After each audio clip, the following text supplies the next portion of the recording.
Introduction. British people spend £5 million every year on hair removal products. From ripping it off with strips, to zapping it with lasers, it seems we'll go to any lengths to rid our bodies of unwanted hair. In fact, the average man is thought to spend a whole month of his life shaving his beard, and the average woman removes about 1.5 miles of hair every year.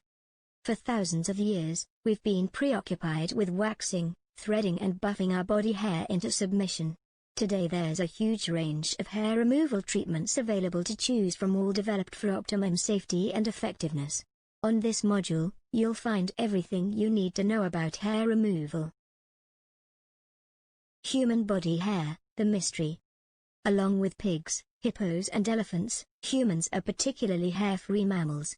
The little body hair that we do have is most dense on our scalps, under our arms and between our legs. However, the only completely hairless parts of our bodies are our lips, our palms and the soles of our feet. Our limbs, torsos, necks and backs are still covered in hairs, but these tend to be shorter, finer, lighter and therefore less noticeable. We haven't always looked this bald. In fact, 6 million years ago we were almost completely covered head to foot in dark, coarse hair, a little like our chimpanzee cousins are today. Exactly why we lost our body hair is something of a mystery to the scientific community. However, there are a number of different theories bounding around, including Hair Loss Theory 1, Water Babies. Some scientists believe that 8 to 6 million years ago, our early ancestors lived a semi-aquatic lifestyle, meaning they waded through shallow water to look for food sources and other resources.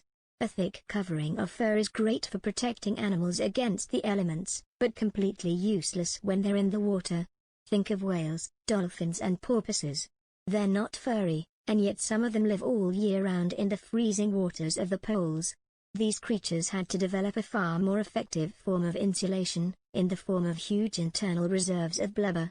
Supporters of the semi-aquatic theory believe that our early ancestors lost their hair for the same reason, to keep them warm in chilly waters.